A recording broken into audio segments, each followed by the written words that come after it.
ಎಲ್ರಿಗೂ ನಮಸ್ಕಾರ. Welcome back to my channel. ಸಂಪತ್ತು ಮತ್ತು ಸಮೃದ್ಧಿಯನ್ನು ನೀಡುವಂತಹ ವರಮಹಾಲಕ್ಷ್ಮಿ ತಾಯಿಯ ಹಬ್ಬವನ್ನು ಯಾವಾಗ ಆಚರಿಸಬೇಕು, ಅದರ ಶುಭ ಲಗ್ನ, ಶುಭ ಸಮಯದ ಬಗ್ಗೆ ಈ ವಿಡಿಯೋದಲ್ಲಿ ನಾನು ಸಂಪೂರ್ಣವಾಗಿ ತಿಳಿಸ್ಕೊಡ್ತೀನಿ. ಕುಟುಂಬದ ಸುಖ, ಶಾಂತಿ, ನೆಮ್ಮದಿ, ಒಳಿತಿಗಾಗಿ ವಿವಾಹಿತ ಮಹಿಳೆಯರು ಈ ವ್ರತವನ್ನು ಆಚರಿಸ್ತಾರೆ. ಈ ಹಬ್ಬವನ್ನು ಶ್ರಾವಣ ಮಾಸದ 2ನೇ ಶುಕ್ರವಾರ ಆಚರಿಸಲಾಗುತ್ತದೆ.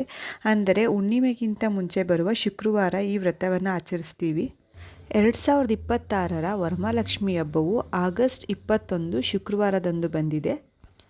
ಆಗಸ್ಟ್ 20ನೇ ಗುರುವಾರ ಸಂಜೆ 5:55ರಿಂದ ತಿಥಿ ಸಮಯ ಪ್ರಾರಂಭವಾಗಿ ಆಗಸ್ಟ್ 21 ಶುಕ್ರವಾರ ರಾತ್ರಿ 8:04 ಇದರ ತಿಥಿ ಸಮಯ ಮುಕ್ತಾಯವಾಗುತ್ತದೆ.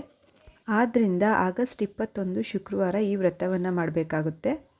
ಈ ವರ್ಷದ ವರಮಹಾಲಕ್ಷ್ಮಿ ಹಬ್ಬವು ತುಂಬ ಅತ್ಯಂತ ಶುಭಕರವಾಗಿದೆ. ಯಾಕಂದರೆ ಈ ವರ್ಷದ ವರಮಹಾಲಕ್ಷ್ಮಿ ಹಬ್ಬವು ರಾಜಯೋಗದಲ್ಲಿ ಬಂದಿದೆ.